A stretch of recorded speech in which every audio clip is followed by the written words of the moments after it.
This time.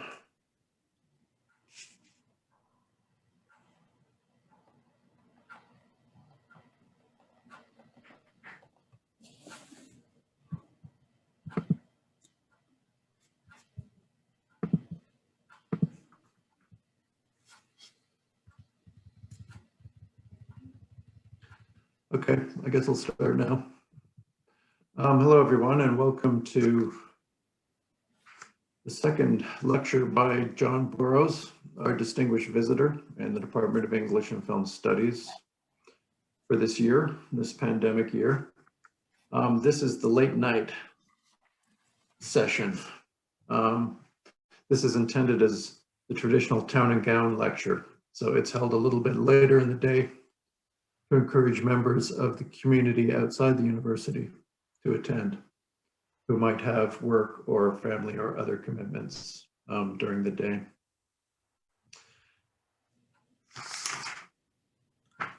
I'll begin with my territory acknowledgement, actually the university's. The University of Alberta acknowledges that we are located on Treaty 6 territory and respects the histories, languages, and cultures of First Nations, Métis, Inuit, and all First Peoples of Canada, whose presence continues to enrich our vibrant community. Once again, I'll introduce John Burroughs, the Canada Research Chair in Indigenous Law at the University of Victoria. And once again, I'll encourage everyone to see the introductory lecture from Monday, which you can access through the Department of English and Film Studies webpage.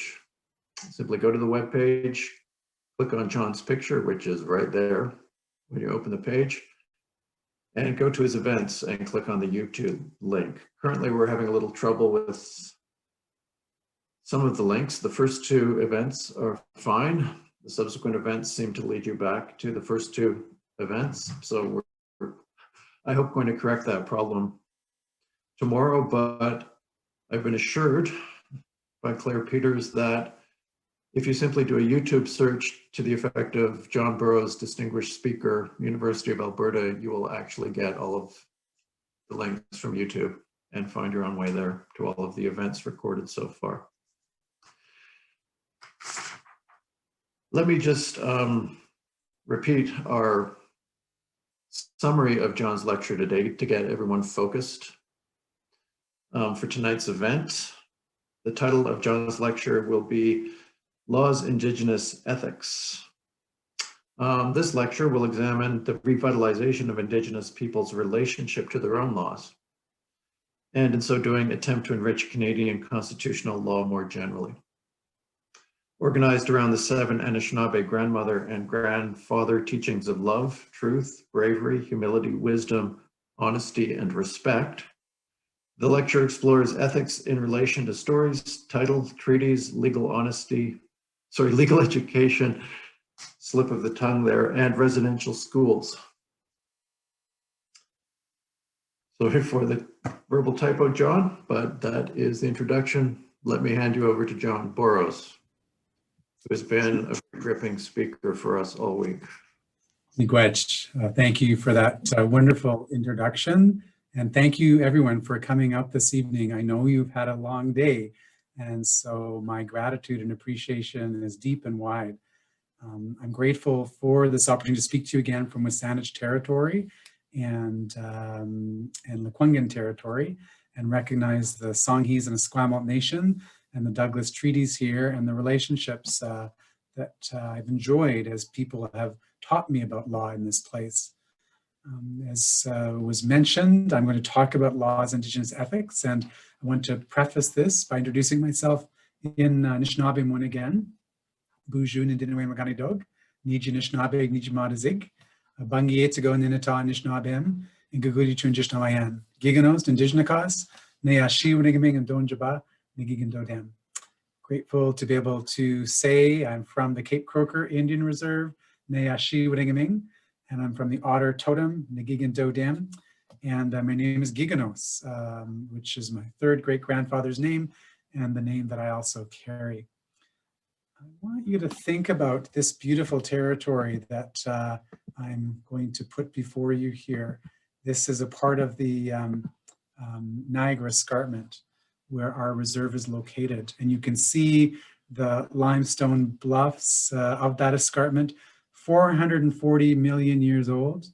Ontario used to be where the equator is, and the plates have drifted north.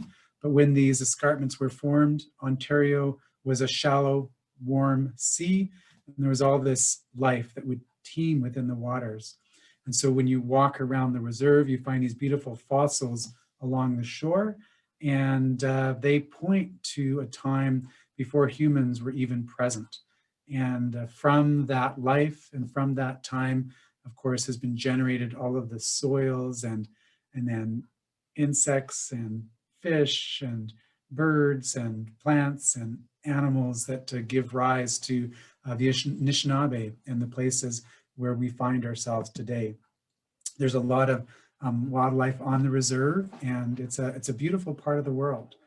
And I want to tell you an experience that I had that tries to encapsulate these ethics in an integrated way. So every year when it's not COVID, for the last 6 or 7 years, I've taken students home to the reserve from different law schools. So 1 week it might be University of Toronto law students come in for 4 days, and then another week Osgoode Hall law students, and then another week McGill law students, and also had the opportunity to go to Walpole Island with Windsor students, and also Chippewa of the Thames with University of Western students. And it's always a pleasure to be in that space because it's learning in a way that is decentering the legislatures and parliaments and courts and judges and lawyers and police to see that law is an activity. It's something that we do, and it flows from our relationship with the natural world around us. And it is spontaneous. You never know what lessons are going to present themselves that illustrate this idea that law comes from the earth, it comes from the people, and it's practiced in a community setting. So one of these mornings in September, I was home, and I'm a runner, and I've been running maybe for about 40 years now. I get out every morning for about 35, 45 minutes and just try to enjoy the morning. And so as I was running, I was cutting across what we call the 401, which is a little road on the reserve, to the Prairie Road. And as I'm running along the Prairie Road, I see these beautiful escarpments off to one side, and the mist is just starting to rise because it's dawn. And so it's clearing the fields, and there's this sense of a bit of mystery as these tendrils of precipitation gather around me. But as I'm running along the Prairie Road, I look far ahead, and I see a glint of metal up in a driveway where the Johnsons have their cottages. And that's unusual. I don't usually see things like that at that time of day. And so I wondered what it was. And as I get closer, I can see this glint of metal is out behind a juniper tree on that prairie at the end of the driveway. And then when I get closer, I see that it's one of our police officers that's standing there with a gun. And then I see everything else that's before me, and I suddenly recognize this is a really important moment, which started much earlier in the day. About 4 o'clock, my cousin Nick Saunders woke up to get ready to fish for the day. As the Saugeen and Anishinaabe people, as the Chippewa of the Nawash, we have a treaty right that we received from the Creator, but we also received recognition of that right from Queen Victoria in 1847, and then we entered into treaties that also referenced these rights in the 1850s. And so he was waking up to get ready to go fishing for the day. And so he would have driven down that driveway to the shore. And in the morning, as the sun was not up, he was starting to prepare for the day. And that requires filling the boat's engines with gas. and making sure that you've got your equipment with you, including making sure that all the nets are as they should be. And as he's doing this in the darkness, mostly, he hears this splashing out in the water, and he wonders what it is. It's obvious, it's intruding into the peace of the morning, but as he looks out, he can't quite see anything. And he thinks it's probably a dog, or it could be just something that's caught in the water. And so he goes back to work, and it takes about, an hour to get ready for the day. And finally, the time comes as the morning light is just starting to come over the water. He pushes out with his boat into the Georgian Bay. And as he does so, he pulls up aside where this commotion is happening in the water, and he sees something there that's big and it's black and it's dark.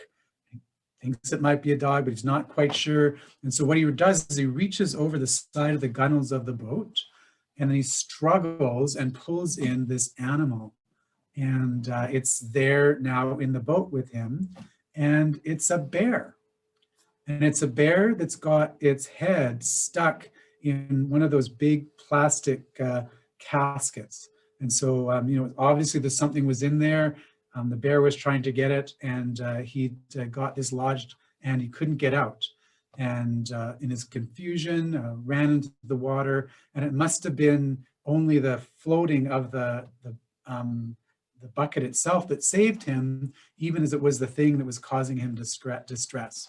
And so Nick takes the bear, and he goes back to the shore with the boat, and then he tries to haul the bear out of the boat, which he is successful in doing.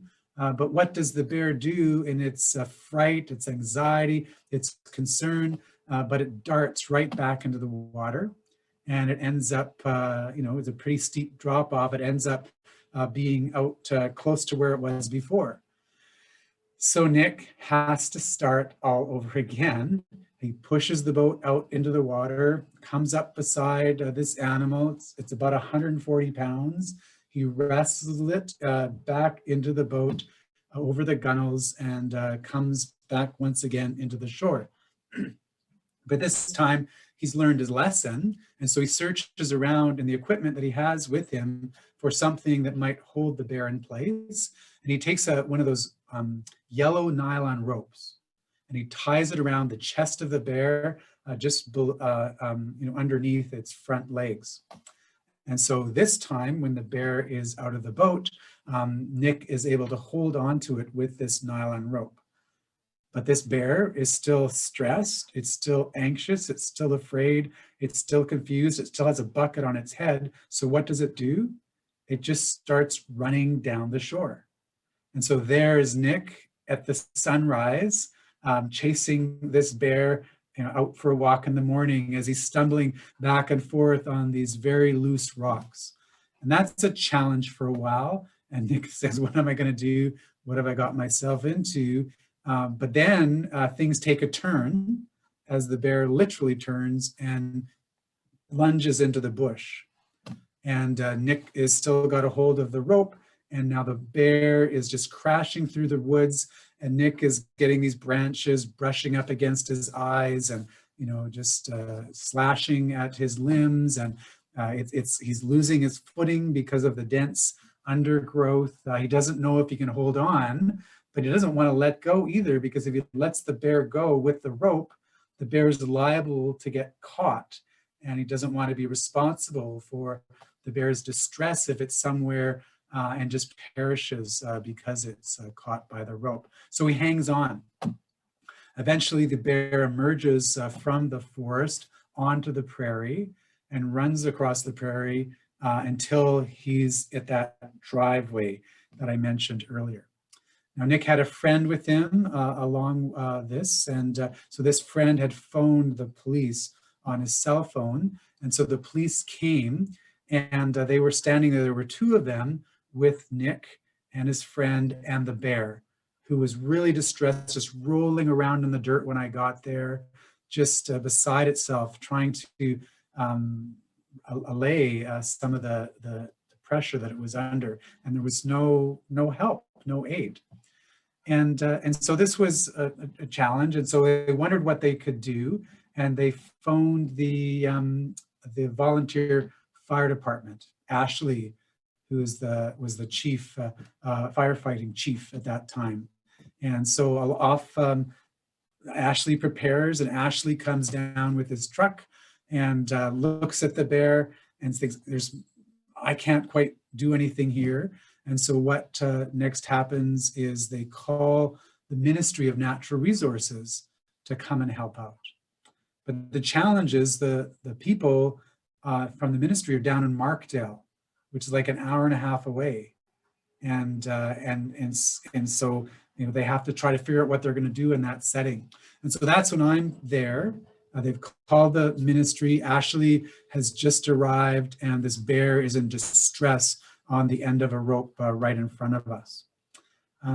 As this is going on, my daughter, who's also a co-teacher with me in the law camps, she went running, and she shows up about 20, 30 minutes into the situation. So there's this group of us standing there. As the bear is struggling, every once in a while it rests, because it's just, who knows how long it was in the water, who knows how long it was actually running along the shore, through the forest, across the prairie. It's just exhausted. And when it's exhausted, they recognize that there's a moment there that they can take to perhaps come and help out. And so what occurs is Ashley gets some wire cutters that he has in his truck. And with those wire cutters, he starts to work away at the neck of the bucket to try to take the bucket off the bear's head. And this can work a little while, and the bear gets all riled up again, and you have to leave it alone. Then it exhausts itself again. You work a little more. Eventually, the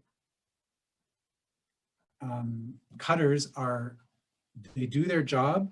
There's success. They're able to pull the bucket off of the head of the bear. And so that's great news, right? Until you recognize that you're standing in the driveway with a bear that now has these teeth that are suddenly unleashed. Fortunately, the bear wants to stay as far away from Nick as he possibly can. And so he strains against the rope and tries to get to the farthest end of the rope as possible.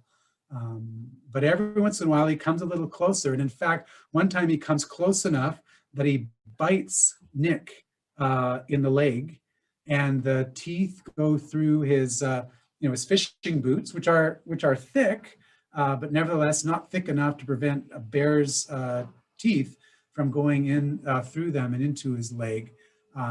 Obviously that hurts, but again, Nick still doesn't want to let go, recognizing that he can't let this bear loose with this rope tied around him and potentially getting stuck in the area. So he's paying a price for what he's trying to do to help this little one. Eventually what happens is this bear finds that juniper tree and climbs up the juniper tree. And so there's a bit of relief from the drama until one of the constables points with his lips and has us look over at the tree line. And what's at the tree line but the mother bear standing on her hind legs? And so you can imagine the further adrenaline that gets built up because of that, because if that mother bear comes towards the group of us here to try to do something about its baby, the life of that mother's in danger because of those constables there with those rifles. And so what do you do in that situation was part of what we were worried about in that moment. And so there we're in this kind of standoff, the little baby bear in the tree, the mother at the tree line, and us just trying to figure out what's going to happen. Fortunately, eventually, the people from the Ministry of Natural Resources show up, and they assess the situation, and they recognize this is very unusual, but they get to work right away. They size up the bear, how much it might weigh, and they're the ones that told us it was probably about 140 pounds, and they start mixing their concoction together, which is a tranquilizer. right? They want to try to get this bear in a state that's calm so they can free it from the rope and it can be on its way. And so they do their work, and as they eventually are finished with that, they pull out one of those huge syringes and they put it on the end of a huge long metal rod so that they can eventually, from quite some distance, poke the bear with the syringe so that it will fall asleep, which they're able to do. And when the bear, we've got it down from the tree, just as that happens, and the bear struggles some more, but eventually just goes limp. And at that point, there's a sigh of relief, although the mother's still there against the tree line. And my daughter gets her picture taken with the bear, and we're able to untie the rope from around its chest. And when the bear comes to, we're all standing back, off it runs towards the tree line, and we've had a happy resolution as a result. So I go on my way and my daughter goes on her way, and we finish our run, and then we get ready to visit with the law students in the Anishinaabe law camp that's happening that morning and all that day. As I reflected on this, I reflected the idea that there's Anishinaabe law that's in action here. And let me try to explain to you some of the ways that Anishinaabe law is present. First of all, Nick is exercising his treaty right. Now, when you exercise a treaty right, it's not just a single-minded focus to go out and get the fish. Right? The fish are related to the rest of the ecosystem, and those responsibilities are never abandoned as you're thinking about exercising that right. It's about all of creation, Nindinwe Maganidug, all of our relations. And so Nick, as in exercising his treaty right, recognizes he has responsibilities and obligations to the natural world around him. And so that's how he's exercising his treaty right in that very holistic way. So that's a part of Anishinaabe law. Another part of Anishinaabe law is that Nick Saunders is the chief, is the head counselor. He's not the chief of the community, but he's the head counselor elected under the Indian Act. And so he has responsibilities as Ogima, a leader, to be able to create a situation where those that are vulnerable are protected in our place. And that vulnerability, of course, extends to the bear as well as the people that are around us on the reserve. Ogima in Anishinaabe, Basil Johnson told me, is a variation of Agandaso, which means to count. And Basil talked about Ogima as someone who can count their followers or to be counted on to take responsibility in a certain place. Right? So there's the treaty law that's present here. There's the Indian Act that's present here. But now I've just introduced the traditional way of thinking about leadership in our community that he's also exercising, trying to be someone who can be counted and also be counted on to show this sacrifice. And obviously his sacrifice was fairly significant given that he wasn't out fishing. He'd gone through some grief on the shore and through the forest, also got bitten as a result of what's going on. But there's another piece of Anishinaabe law here as well, because Nick is of the Bear clan, right? Makwa Ododaman.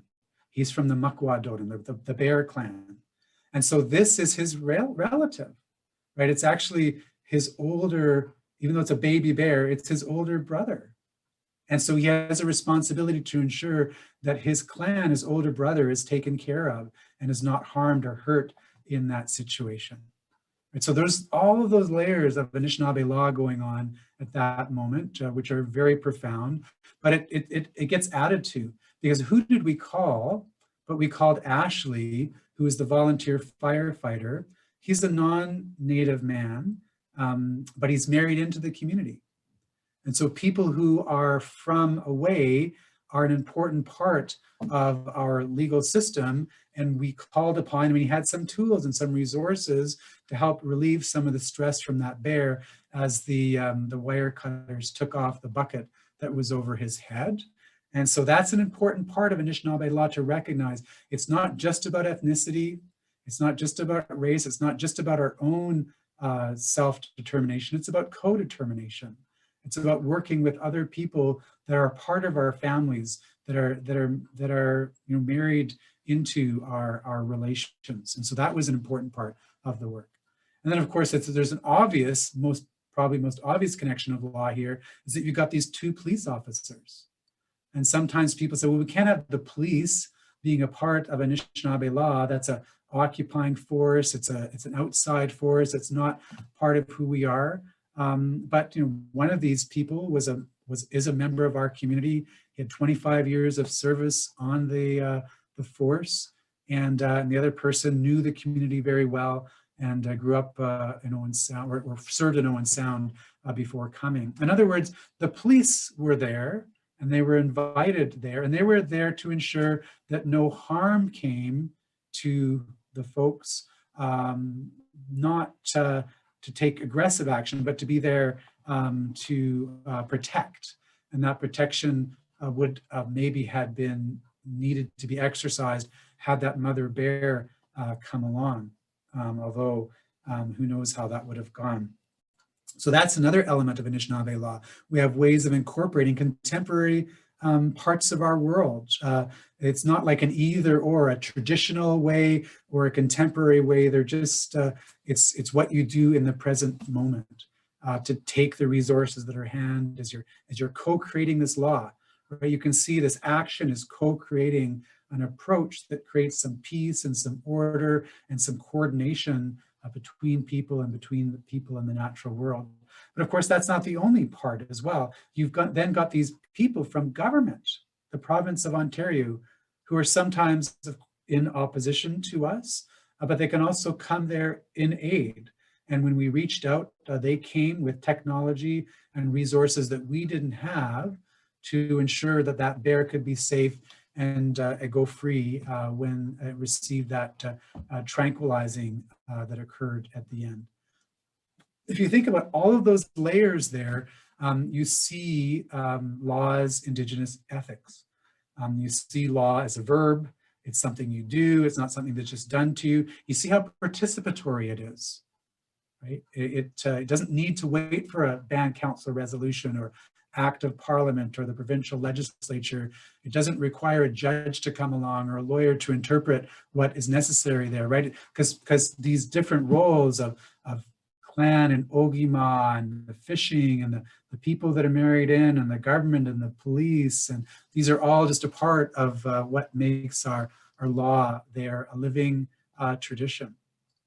But it extends beyond that as well, because here we are as two otters, my daughter and myself, who are teachers, right? And so then we have an opportunity to observe what's happened and record the judgment, right? And now we don't write it down in a casebook, but we can write it down, and it is written down in the book, Laws Indigenous Ethics, but it continues to live in this way that I'm talking to you about today.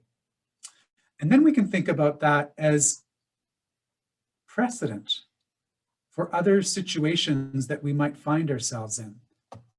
That is, what went on there might provide guidance for other things that we could do in our lives and in our communities. So when I think about that point, I want to introduce this idea, which is to understand law from a functional perspective. That is, law as standards, principles, processes, criteria, measures, indicia, benchmarks, precedents, guides, intellectual and cultural resources for regulating our affairs, that is, making decisions and resolving our disputes. There's something very important in this story that puts law in that functional light.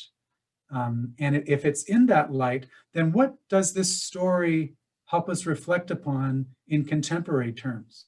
In other words, who has their head in a bucket? What kind of anxiety and distress and threat are we under because we have someone, some group, some people with their head in this place where they're just floundering around? And how did it come to be that we find ourselves in this situation where someone, some people, some group are in this place where they're distressed and not able to see and not able to take the way that they should be. And who are the ones that might function like Nick and the police and the fire chief and the Ministry of Natural Resources and the teachers that come along and observing by the way, right? That is, if we think about analogizing what's going on here or distinguishing what's going on here, do we see an allegory? Do we see a metaphor? Do we see a possibility of ourselves in the story? And if we see ourselves in that story, what is the actions then that we can take to co-create a law, to bring some distress to an end, to bring a sense of healing, but do so in the face of protection, where there's also maybe some sacrifice, where some people are really filling their sense of obligation and duty after that fact. You know, we could think about those things. And if we were in a law class now, we would just stop. I would invite you to contribute and work on this sense of what does this case mean for other situations that we find ourselves in. It's a really fascinating exercise when that occurs, because then there's a further co-creation, right? As people add their interpretation, there's new insights that can be revealed. There's new potential gaps that are also identified. And so that's a very powerful thing. And what I hope you can see here is that in this story, all of our grandmother and grandfather principles are illustrated. Zigidwin, Debwewin, Nabuakawin, Manajidwin, Zungadewin, Guakwadiziwin, and Daba Dane Dizuwin. That is, I think present in this story is love, truth, wisdom, respect, bravery, honesty, and humility. These are the 7 grandmother and grandfather teachings of the Anishinaabe, and they're just there in that story. And we could talk about that. What's also interesting about these words is they're correlated to the natural world. Zagidawin refers to the river mouths. Debwewin refers to the way sound travels through the air. Truth. So Zagidawin, love, refers to the river mouths. Debwewin refers to the way sound travels through the air. Nabuakawin is actually the admission of light. It refers to the sun and our ability to receive light. Mana Jidawin is the idea of respect. It's to go easy on one another. Zungadewin, the word heart, is there. So it actually means a strong heart. So that's referring to something physical in the world. And Guakwadiziwin, that is the idea of being unobstructed, without sort of variation. That's honesty. And then Daba Dane Dizuwin is humility. You might have heard of a place in Toronto called Shpadina. It's Ishpadana. It means going up the hill. Ishpadana. Daba Shish is to go down. Pasadena is actually a valley. So you heard of Pasadena in California. That means to be in a lower space. The reason Pasadena is named Pasadena is because the land development companies there took the word from around the Illinois area where Anishinaabe, Algonquin speaking peoples were, and they just transported that to the coast. But the point is their humility refers to not assuming a heightened spot in the way that you're proceeding. And you could see that in Nick's action, but you can also see that in the physical landscape that surrounds us. Now, what Anishinaabe people are doing is they're taking those 7 grandmother and grandfather teachings, and they're referencing these unwritten traditions that connect to the earth, and they're also practicing in them in their stories, and then they're putting them into written constitutions. And so here in this constitution, which is from the Anjuanang First Nation, you have reference to these principles in the middle of their preamble. And these principles are often in the clauses themselves, not just in the preamble of the constitutions. And that's significant. There's over 43 Anishinaabe First Nations in the province of Ontario that have picked up this way of expressing their constitutionalism in writing. And you also find this in tribal court judgments from Anishinaabe people in Michigan and Minnesota and Wisconsin as well. But let's just pause here and think about laws of Indigenous ethics with what's written. Ningodwe Wangizit Anishinaabe, one Anishinaabe family. The Bainjagade Gisan Anishinaabe and a king, Gibitakwan Gadane Manadu Wadazwin. Creator placed the Anishinaabe on the earth along with the gift of spirituality. Shkode, Nibit, Akit, Noden, Gibitikosanon, we Naganame Namang, Mam Pishikamikon. Here in Mother Earth, there were gifts given to the Anishinaabe to look after. They are fire, water, earth, and wind. Debanjagade, Gimi, Non Getchwa, Wayne Dog, Anishinaabe, Wa Nagan Wayndan, Nindwa, Nishwasi, Kinamadwanan. The Creator also gave the Anishinaabe 7 sacred gifts to guide them. They are, as I've expressed, Debwewin, love, Sagidwin, love, Debwewin, truth, Manan Didwin, Manan Dane Dumawin, respect, Nabakawin, wisdom, Daba Dane Dizwin, humility, Wak Wadisiwin, honesty, and Akadewin or Zungadewin, bravery. Debanjagade ki minigona debenaway we nagdawindawin. Creator gave us sovereignty to govern ourselves. Ka mandadendana gabi jawebag minwa nango megwa ejawebag minwa gayabi wa nujawebag. We respect and honor the past and the present and the future. And as Anishinaabe people exercise their constitution in this way, they're bringing to life the animacy of the world around us. So many things that Anishinaabe are living. If you were to learn about our nouns in our language, there's animacy and inanimacy. So like in the French, you would learn what's gendered, male and female. In Anishinaabe, when you would learn what's animate and inanimate. And some of the things that are animate are not necessarily the case in English. It's also the case that our language is very verb-based. I mentioned this in an earlier lecture. Here's our word for blueberry pie.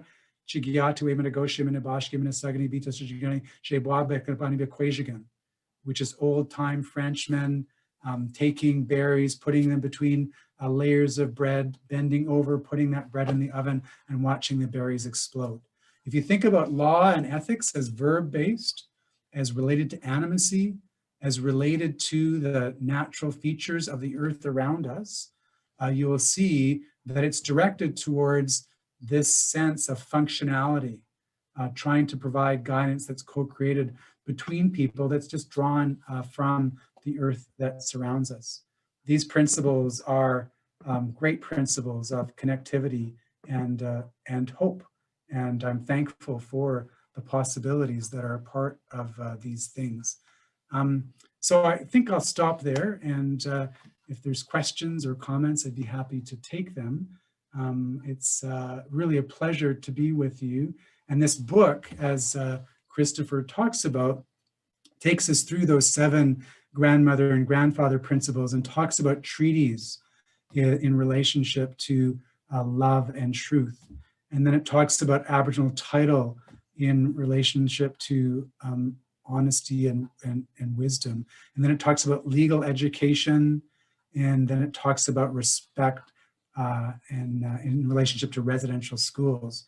And there are many different stories that are intermingled here with what a law professor does, which is also parse cases that are from the Supreme Court of Canada or legislation, and tries to mix and mingle these things together to perhaps not just talk about Anishinaabe people's ethics, but also gesture towards the idea that Anishinaabe people might have something to say to Canadian law that Canadian law could also pick up and learn about, and perhaps find places for love more explicitly, or honesty or respect more explicitly in the work that we do.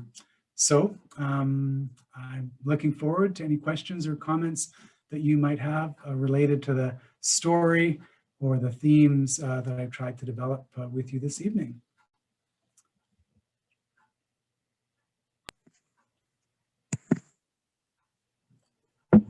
Excellent. Thank you, John. What a great story. First question, did you see the bear again? I did not see the bear again, but the bear had been playing outside and behind the bed and breakfast on the reserve. And it was getting into the chickens. And so you can imagine the challenge that's there. But let me say this about the bears. When I go running on the reserve, like I said, it's in the morning, I'll often be surprised by bears. They'll run out of the forest and they'll see me, and I'll start like this, but the bear will also start, and the bear will turn around and will run away just as quickly in the other direction. These bears do not want confrontation. They want to live on their own terms. And so that's the kind of relationship we often have. Although every once in a while, a bear gets itself more involved with us. And so there has to be other action that's taken that could be fatal to the bear, could be relocated in some instances. Sometimes the bear has to be put down if it's a threat to the children that are around. Right. I live near the university farm where there's a vibrant community of coyotes who have been very active as humans have been less active over the past year. I'm always astonished at the kind of oddly respectful behavior of the coyotes who want, because when the farm is in bloom, you'll often almost stumble over a coyote that you can't see over the wheat field, right? Yes. It's a procedure. It will run about 25 meters away and stop and turn around and look at you. Or it will go down the same street as you do, but will like cross the street. So it's like, it's very much thinking about relationships and respectful relationships all the time. Exactly. We've just come through in Anishinaabe territory. February is sometimes called Makakonsigizis, which is the bear cub moon. Why is it called that? Because as the bears are hibernating under the earth, they give birth to their young. And those little ones, they find their way to the mother's breast and they start being nourished in that dark space underground. And that's a hopeful thing for the Anishinaabe, thinking that while life is so hard on the surface, underneath the surface, there's this gestation, there's this regeneration, there's this hope for a new year. And one of the signs of that moon, Makakonsigizis, is that mists start to rise across the land as you get some thawing, and with the thawing, you get the precipitation spreading out through the area. And some Anishinaabe say that is the representative of the mother's afterbirth from that bear giving birth. And so when you see that phenomenon in February of that mist in going through the sky, people realize, oh, it's Makakonsigizis. These bears are being nourished under the earth. And the other part of that, which is interesting to me, is the etymology of this. Makak is the Anishinaabe word for box. And so Makakons is a small box. And so those bears are in that small box. And those little bear cubs are the little ones that are boxed up. And I also mentioned the other day about frogs, Umakaki. Makak again is the word for box. A ki is the word for earth. So there's all these animals boxed in the earth that just wait to spring forth, which is, as you observe the coyotes and the bear and the deer, there's just an opportunity to have deep appreciation, think about these ethics, and look to the natural world around us and draw strength from that. Thanks. Any questions from the floor? You can, again, put up your virtual hand, your real hand, or resort to the chat function. Kiwi has her hand up. Go ahead, Kiwi. Hi there, John. Thank you so much for this series. It's been so wonderful, and Chris for organizing. Listening to that story, I was just noticing the kind of intergenerational elements, as you can hear my son crashing around in the background here, and how you've got this mother bear and yourself and your daughter. And it's just getting me to think of something that's been coming up lately, which is the reality of these different generations and their different approaches to these situations. Some being, thank you, a little more reckless. Her,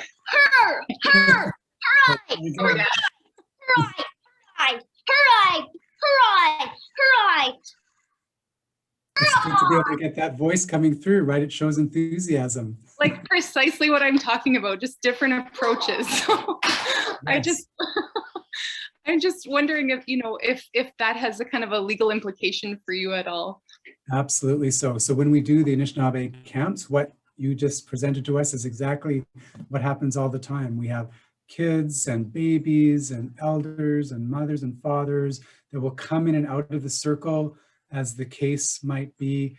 And that presents a wonderful occasion for recognizing that we can learn from the little ones, the spontaneity, the joy, the disruption. Like, who doesn't want disruption and ways to just be relieved from the monotony of professors droning on and just always being up here this way. It's just so nice. It's so healthy to be embodied and to be switching registers and being more open to all the things that surround us.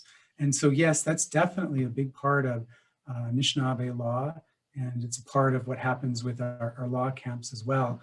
And I always love it in the law schools whenever we get that intergenerational engagement as well, because it just moves us in other directions. And so, yeah, thank you for that. It's a really important piece of what we need to do, is recognize it's not just the elders that have knowledge or that can prompt us. There's lots of gifts in the young ones too. Thanks. Anyone else? Another question? I'm going to go to gallery view. I see Catherine might have a question there. Hello. Thank you so much, Dr. Burrows, for speaking today, and thank you, Christopher Bracken and all of the IT for putting this together, making it possible. I actually got to attend one of your law camps a couple of years ago in Anishinabe, and so I got to do that practice of interpreting stories. And one of the things that kind of struck me at the time of being a student and coming from a literary background of wanting to interpret things correctly was that during that time I was really trying. Can you speak perhaps about the fear of misinterpreting? Yeah, that's a great point. So one of the issues in Anishinaabe law is to encourage the agency of the listener and their own ability to enter into a relationship with the story at different levels, at different times of life. And so, a child can hear this story that I told, and they might have one way of thinking about it. And then a person involved in it might have another way. A student hearing it at a camp might have another way of being involved. And that is welcome. That's actually one of the purposes of doing that, is to empower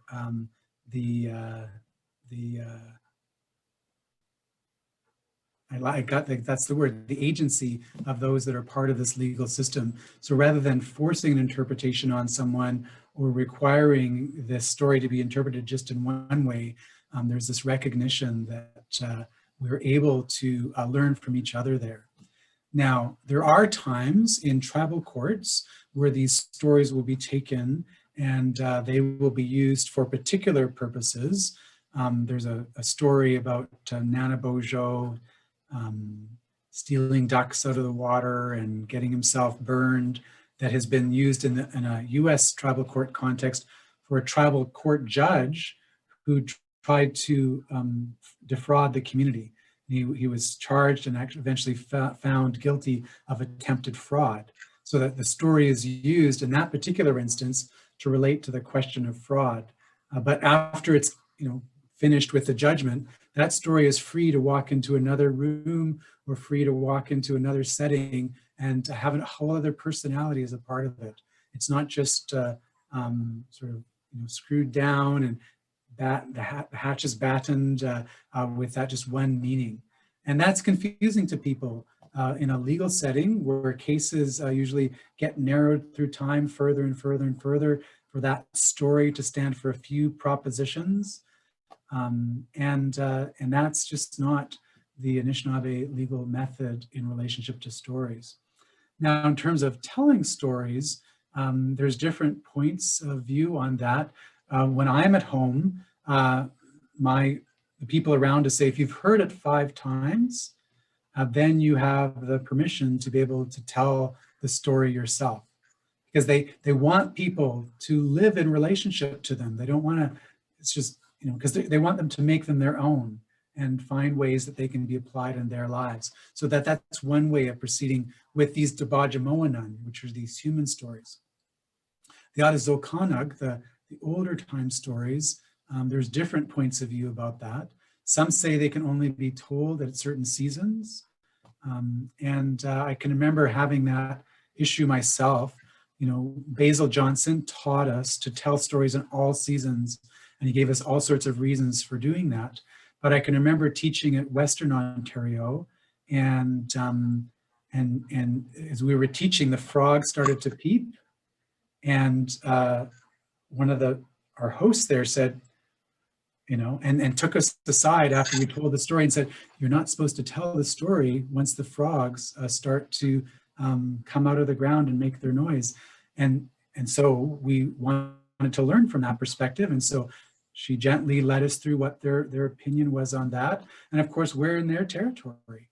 They're hosting us. And so of course, we're going to follow the way they interpret the law in that place.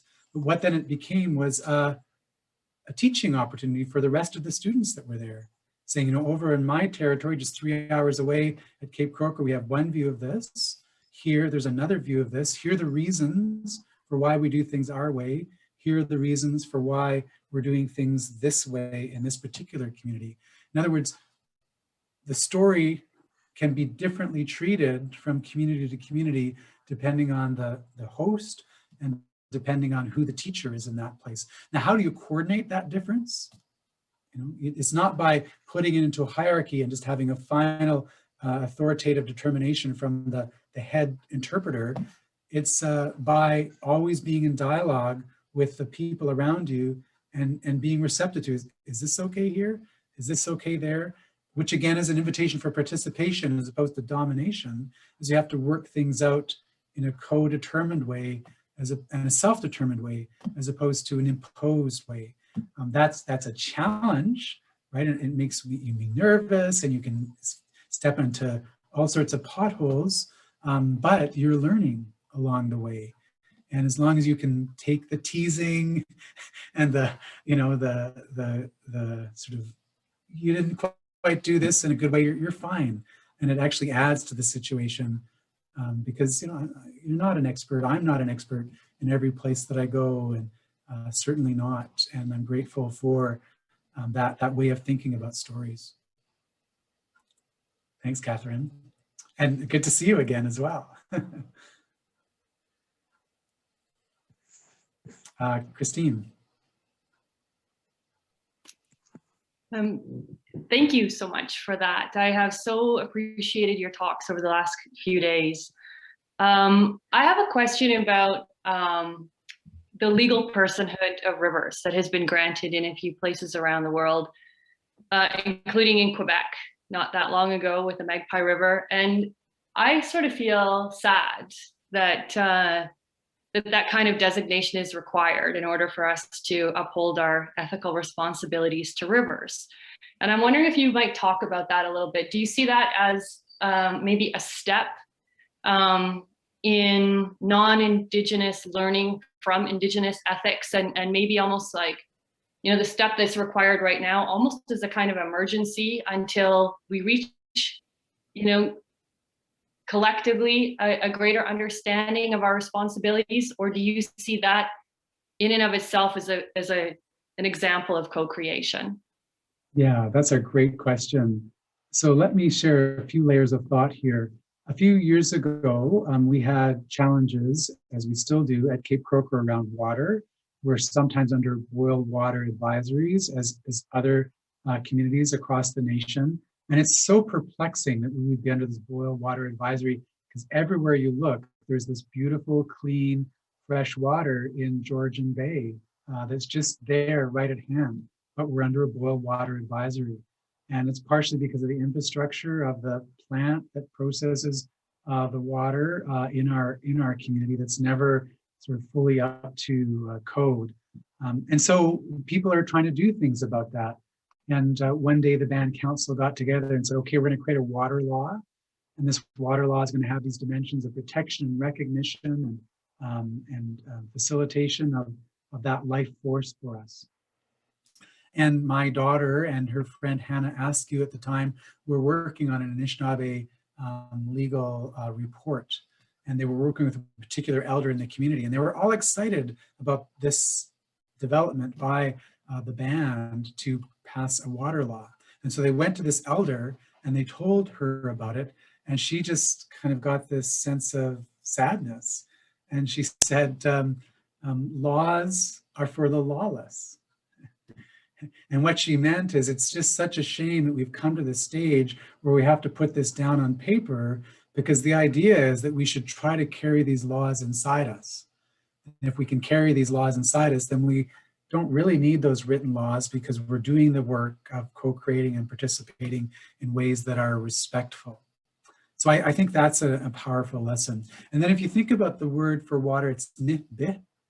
Ni is the personal pronoun I.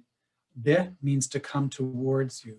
So nibbe could mean I come towards you. But I have a friend, Danica Littlechild, who's from Treaty 6 area there. She, in Cree, heard that this was a contraction of nipamadazuin. Bamaduzuin means life. And so the word in Cree for water is I am life. So I'm coming towards you, or I am life. So the fact that life has to be codified and protected by statute can be a real challenge for some people, particularly this elder who wants to see us like those ethics embody the laws, put them inside ourselves and participate together with them. Having said that, there is some positivity that happens by this recognition, because it suddenly directs our attention to the need to secure and ensure that those sources can flow and be helpful on their own and in relationship to those around them. And that is an important step, because agency in the law, personality in the law, does give rise to rights and obligations. And I think about corporations. Corporations are not something that you can kind of point at. They're just paper, artificial beings. Nevertheless, they probably have the most control over our lives by what we do in relationship to them. But how do corporations move through the world? They move through a series of responsibilities that people have to speak in relationship to them, that are fiduciary, that are guiding, that are and nevertheless a big part of the law. So if corporations can have legal personality, I want to say, of course, water should have legal personality, because they're real in a way that corporations aren't real. And I'd love the language to move beyond legal personality to agency again, because rivers are more than persons, they're more than human. And so there are things that we can learn from them if we see them in that light. So that's just a few thoughts in relationship to your question. And there's so much more work to do in that area, but I'm really glad for the opportunity to talk about it.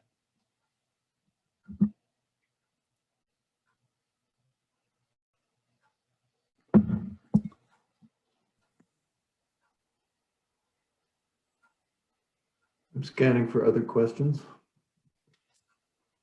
I think there might be something in the chat here that I can read from Harold. So let me just read this question and then try to answer that.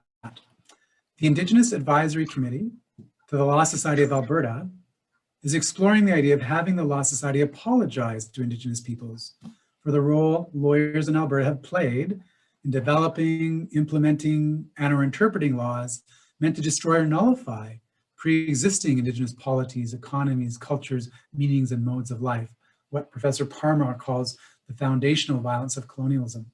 Question for Professor Dr. Burrows: how might Law's Indigenous ethics aid the committee and the Law Society in the development of a potential apology framework? I really love that question because it's a call to use Indigenous law to answer the questions that we face as a society as a whole.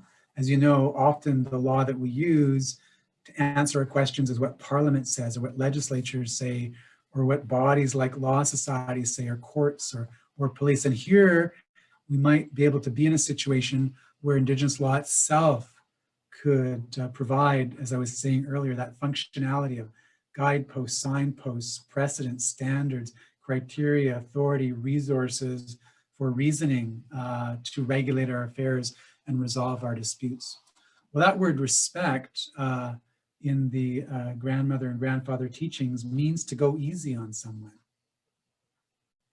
And so if we're thinking about apologies, how might apologies be framed as Gwak Wadizuin, being unobstructed, being honest, truth, Debwewin, a measure of sound, humility, that is not standing above another, but recognizing that sometimes you need to occupy that valley place to take a stand.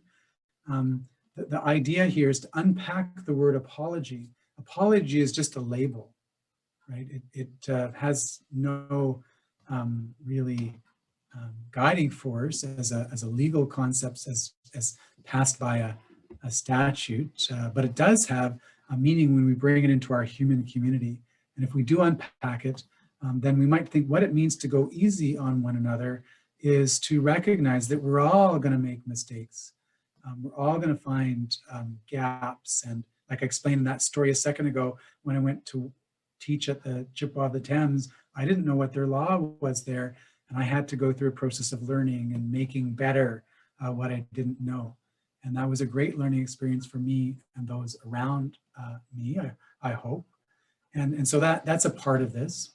And at the end of the book, I relate a story that Phil Fontaine was involved with, and Toboa Sonaquit and Fred Kelly and another man. There were 4 Anishinabe men that went through a ceremony with the, I think it was the Archbishop of Manitoba or Winnipeg, where they apologized to him for some of the ways that they characterized him as they were trying to advocate for changing the way that the church was dealing with residential schools. And let me just read from the book here, this point.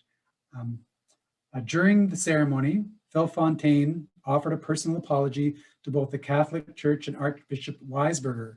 Chief Fontaine took responsibility for his public reactions to his personal residential school experience, which overshadowed the goodness of many people. I quote, overshadowed the goodness of many people. He said, quote, "My bitterness and anger hurt many good people dedicated to our well-being, and I only focused on the people who hurt us. I tarred everyone with the same brush, and I was wrong. As you apologized to me on more than one occasion, I apologized to you." And then there's a newspaper report about this, and it said the men shared a ceremonial pipe to the sounds of singing and drumming and exchanged gifts. The Archbishop received a blanket decorated with the 4 colors of the Anishinaabe people, while he presented his 4 new brothers with rosaries. The ceremony, called Nabagundwin, is traditionally carried out by families to welcome a new relative or to welcome newcomers into their territory, or to bring peace between warring nations, feuding families, or rival villages. Quote, "I have accepted James Weisberger as part of my family, as my brother," Kinnew said. That's Towasanequit. "We are now prepared to move ahead as brothers and sisters. I leave the past of the residential schools behind." Now, this is not to say that those who are abused need to apologize to those that have harmed them. That's not what's being said here. But what was recognized by these 4 is that there were things that they did that were overbroad, that were overstated, and that proportionality required them to make good on that, even as things were being dealt with by the church and by others on that other side.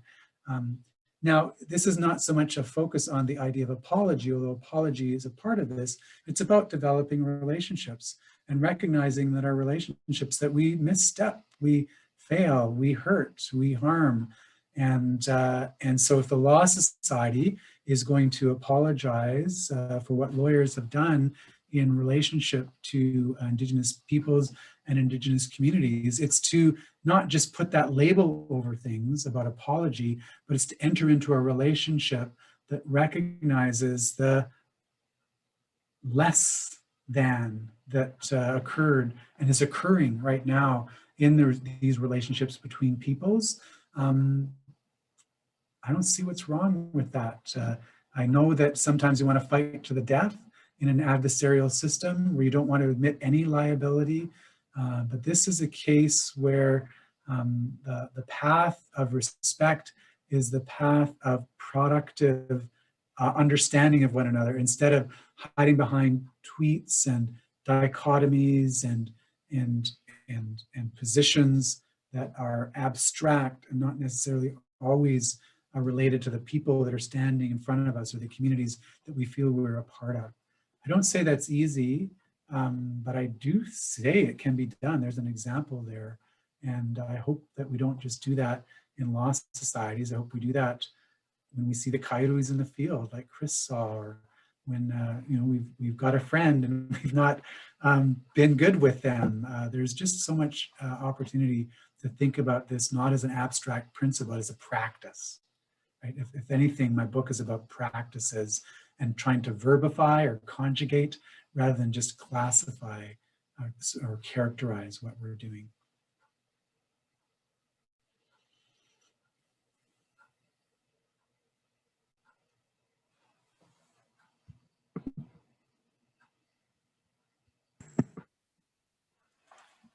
Other questions?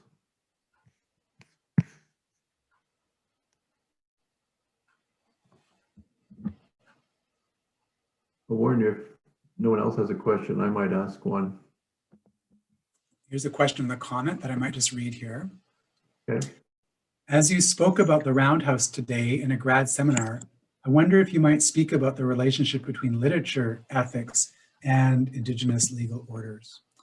I hope that what you've seen in these presentations over the last few days is that the lines between these things are very thin.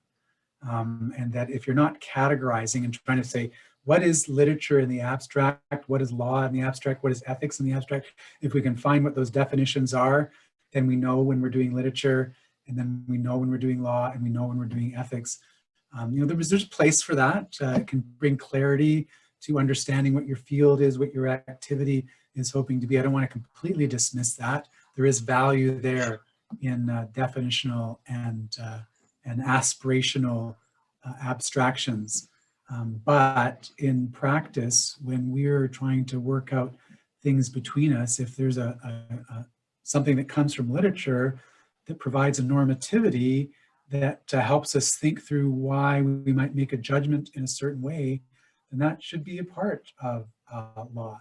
And if law in a case or a piece of legislation identifies a possibility, I don't see why we couldn't think about that as ethical in some ways.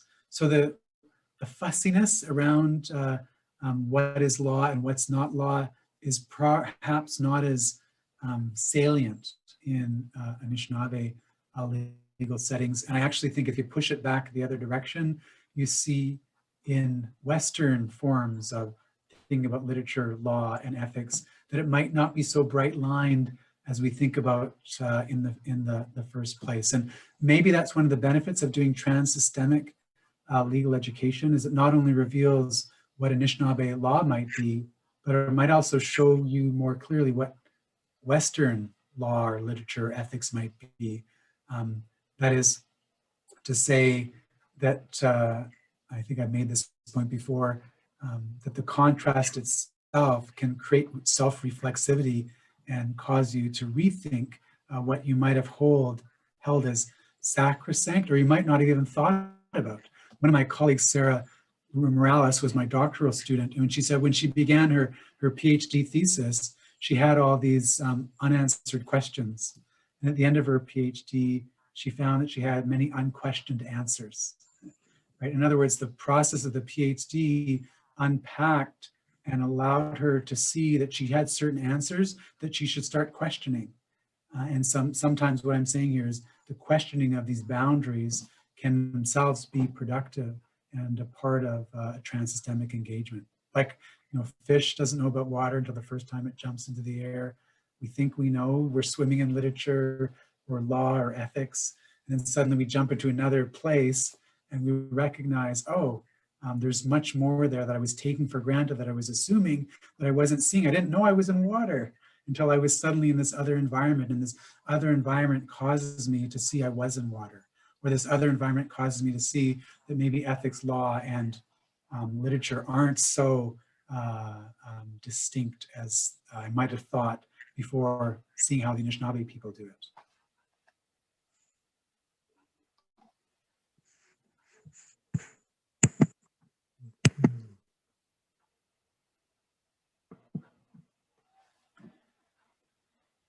Lisa, do you have a question? Oh, hi. Yes. Hi, Ani John, Dr. My name is Lisa Owl. I'm from Sagmuck, Anishinaabe Quay. You know, Robinson Huron Treaty, just north of you. Bonjour. Stories, and especially the one you talked about hugging the tree, because I love hugging trees myself. Yeah, so I really love your story about the bear, because I mean, you know, Mako is so important. Like, I'm Eagle Clan, but you know, as I'm at U of T and I'm relearning the language, because, you know, I never learned it growing up. English was my first language, and it's really hard because I'm finding it's so hard to unlearn English to get Anishinaabe one, right? Like, it's cute, like, it's such a beautiful language, relational, right? Like, I was like, oh my God, when Sean Wilson said, like, not just a couch, it's the place where we sit. So it's totally like, that's beautiful, right? So like, as I speak to other students in my class, they're like, I never thought of it that way. Like, the cross-cultural learning is so like different, like, right? Perspectives is so important, like you said. Like, how, like, I guess what I'm trying to say is, like, with the language, how can we understand, like, others can understand how, what we know, like our spirituality, right? Like, I mean, it's, we live in such a multicultural world where it's like, oh my goodness, right? Yes. Which is so important, the grandfather teachings, like you mentioned. Yes, I find myself being in the same situation as you are. I'm a second language speaker of Anishinaabe, and it's beautiful and it's wonderful. It's also hard. I'm not fluent by any means. I enjoy leading a language table. I enjoy learning from people who know more, and yet, even when I learn a little bit, I feel like there's a whole world in that little bit. And I can just treasure that and keep unpacking it. There's so many lessons that are there. It's just beautiful, right? Oh, yeah. Sure. And then I think we have a little bit of an advantage being second language speakers, because we do pause and think about what the meaning of the words are. When I've tried to do that in English and think about the etymology of some of the English words that we use, I actually sometimes get really fascinated, because I recognize there are layers of meaning that are under there that I never even stop to think about, because it just flows off my tongue. I don't have to even give it a second thought. But when I have to give it a second thought in Anishinaabe, the lessons sink a little bit deeper, because understanding etymology, you know, where the word comes from, how it's put together, helps me to be a better language speaker. So I need to be more attentive to that. So not that I have an advantage in the big sense of the word over first language speakers of Anishinaabe, but there's some insights that I can bring because of this position of just being this learner that's you know, always struggling, always laughing. My mother says, if you're not laughing, you're not learning the language. That's so true. Yeah, so true. My professor is so kind, and he's like, I'm not better than you. We're equals, and we have to have fun. And that's exactly with learning, which I find is true, because when I say something, he'll be like, and start laughing away, like, oops. Okay, it's part of learning. What good medicine to have that laughter. It's such yeah. For sure. And and your other part of your question is, how do you help others know about this? It might not be Anishinaabe, the land itself provides that opportunity to teach, like Manitoba, the place of the spirits there, or Saskatchewan. G1 is a flow. Saskatch is a fast flow. Saskatchewan, a fast flowing space, or Like Chicago, or even place of the goose, or like I said, Spadina. Yeah. Right? So I think some of our friends who don't speak the language from other parts of the world would be interested to know these things, because then they can create a relationship to that place, and they can see a personality that's in that place. When I'm out here with the Saanich people, I just love learning about the language here, because I see the land in a different way, and I start to relate to it in a different way. Wow, it's beautiful. I've heard. I've never been. I'd like to go someday. It's a gorgeous place. And Are even you related to Peter Owl? Are you related to Peter at all?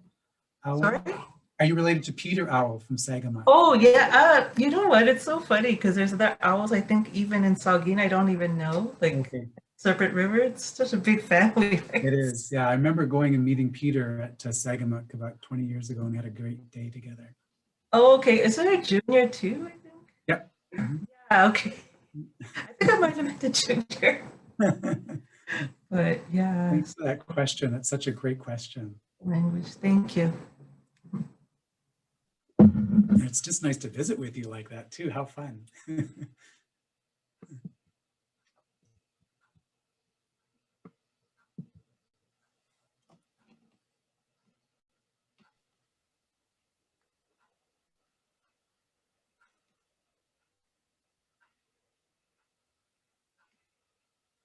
Other questions? Sure, people have had long days, but it's really nice to have had this time together. I want to express my appreciation. It is heartfelt. I know you're doing other things and could be doing other things, but just to have a moment together to talk and visit and feel encouraged from each other, that's a gift. And so thank you for that.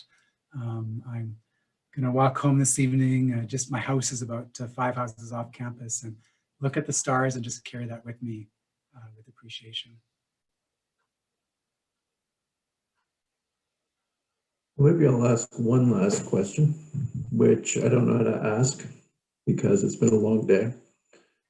And I feel like I've got a bucket on my head now. Been on there for about a year now. You spoke about animacy, and I was really kind of bowled over when you spoke about Anishinabe being less concerned, say, with gender and more with animation. Could you say something more about animacy and what animacy means, or means for you, or means in the law? Yeah, that's an amazing question. Animacy means that there is communication that is beyond what we formulate as Anishinaabe or English or other languages. And when Anishinaabe people sing, you often get a sense of that because in our singing, we have Anishinaabe and then we have vocables. And vocables are kind of that other language that is not necessarily easy to sort of put out in a way that connects with our minds like English or Anishinaabe would do. So just to give you a small example, I'm not going to sing a whole song, but there's a bear song. The words in the song are Manidu Makwa, which is a spirit bear. But then the vocables are also trying to communicate about that. And so it goes, Yoe, yoe, yoe, we yo ho ho, yoe, yoe, yoe, we yo ho ho, Manidu Makwa, yoe, we yo ho ho, Manidu Makwa, yoe, we yo ho ho, yoe, yoe, yoe, we yo ho ho. And the song goes on like that. And that is recognizing that animacy, that the receptivity to understand that communication occurs beyond, as I said, etymology, beyond morphemes, beyond, and so, and you have to take this on its own terms now. Rivers can speak to you. and you can receive messages from coyotes and bears. And sometimes that can be because of linguistic constructions, and sometimes it can be from the stories, and sometimes it can be from your observation of how they act in the world. You get a sense of what their patterns are, their habits are. And when you know a pattern or a habit, you've got a sense of communication, like how you might relate to another because of that. And so all of that's present, and you can take scientific observation into account in that as well, to try to understand what you should draw from or learn from that. But going through all that, and there's probably many more, the rationality of those possible ways of explaining that animacy, there's still something more on its own terms that, again, has to be experienced. It's a phenomenological thing, it's a verb, it's an action, it's something that you do, it's not just an idea. And sometimes you just have to sit with it and not know how you express that, but you know something has gone on there that has presented you with something that wasn't otherwise present. And maybe there's ways of explaining that in psychology, and I appreciate all those ways. I don't want to dismiss them for 1 second. I'm open to them, but I'm also open to this on its own terms. And I find a lot when I'm in my territory that comes from the animacy, the livingness of the world around us.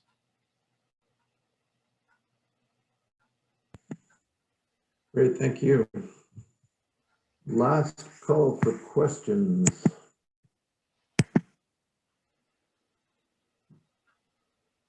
Comments.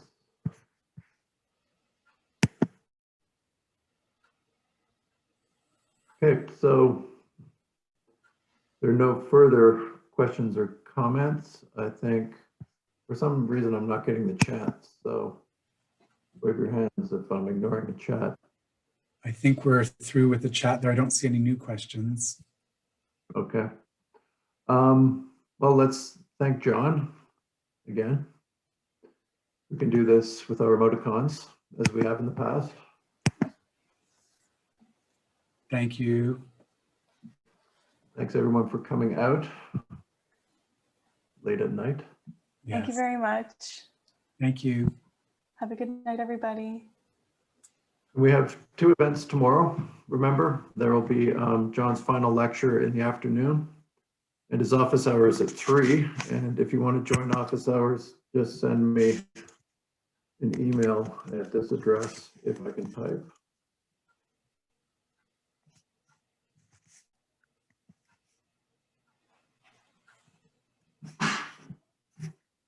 No, I just screwed that up. Well, I will continue attempting to type my email, but there we go.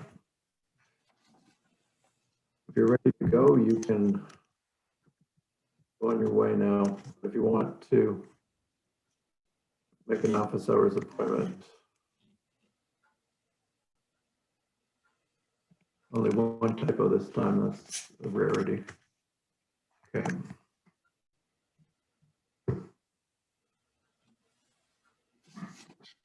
Yep, so I'll see you in office hours tomorrow, and then I guess there's that last presentation tomorrow, writing as an Indigenous practice at 3:30 tomorrow.